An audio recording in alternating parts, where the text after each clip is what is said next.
I'm just stood here solar charging. The sun has only just come up, so I've been shivering a lot this morning. But there's no snow at this side of the mountain, which is good. I slept really good last night. It wasn't raining or anything, so at least it's been dry. Cold, but dry. And what else have I got to tell you? Nothing else. I'm just gonna keep hiking and try and warm up, and I will speak to you soon.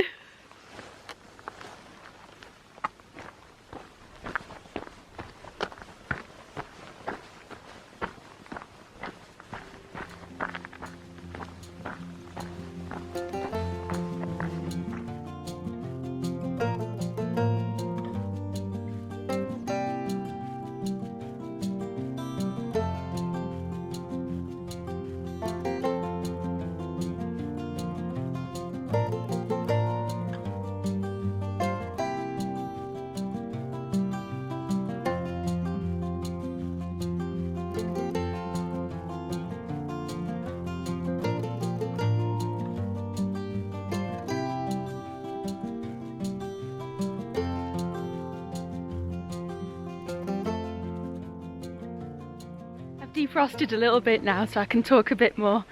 I was listening to an audiobook for the last couple of days called Moondust by Andrew Smith, and it was such a fascinating book. It was all about the remaining moonwalkers, of which there are only 9 left, and it was talking about their mission to the moon, and he was basically interviewing them all and finding all this information out, and it was really interesting. The reason why I'm telling you this, sorry, babbling away about a book I was listening to. You're probably thinking, why are you telling me this, Mary? But I got to my camp last night, just before it got dark, and as I was setting up camp, I knew that it was going to be a lovely night for the stars, because there wasn't a cloud in sight. So I got all ready for bed, and then just before I went to sleep, I came out my tent for a little while and stared up at the moon. Oh, it was so striking. It was a sight to behold, it really was, because the moon was so bright, and it was only in its waxing crescent stage, so only about a quarter of it was showing, but I haven't seen anything like it since, I think it was when I was in Ethiopia, so we're talking maybe 12 years ago, where I actually looked at the moon and could see the whole circle of it. And it was very faint, like a full faint circle, but then you just had the quarter of it showing really brightly. Oh, it was so striking, and so many stars as well. It was beautiful, it was a beautiful sight, but I couldn't stay out very long because it was so cold. So I ran back in my tent, hid in my sleeping bag to keep warm again. But oh wow, the sunset last night and the sunrise this morning. It's tough out here when it's cold, but things like that make it worthwhile.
These plants remind me of snakes. Look at the way their heads are up like that. I've not seen these ones before.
Honestly, I feel like I am going a little bit crazy.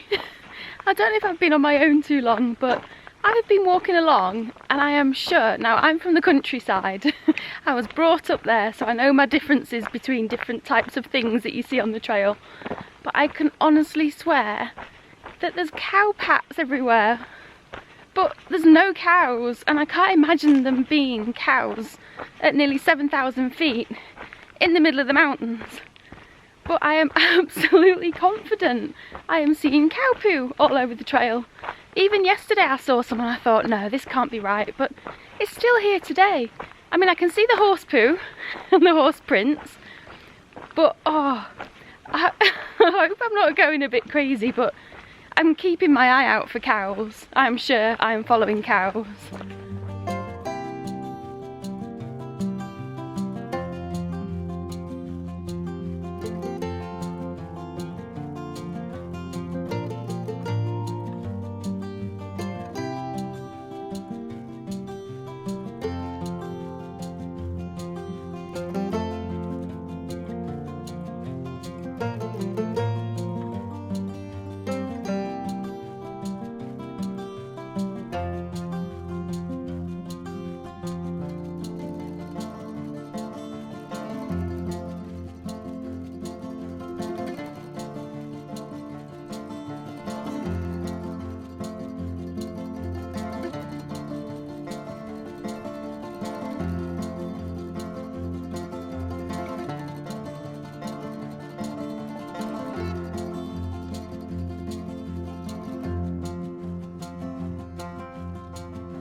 I have just arrived at my camp for tonight and I'm starting to believe that there's some kind of correlation between how gorgeous a sunset and landscape is on an evening and how cold it is.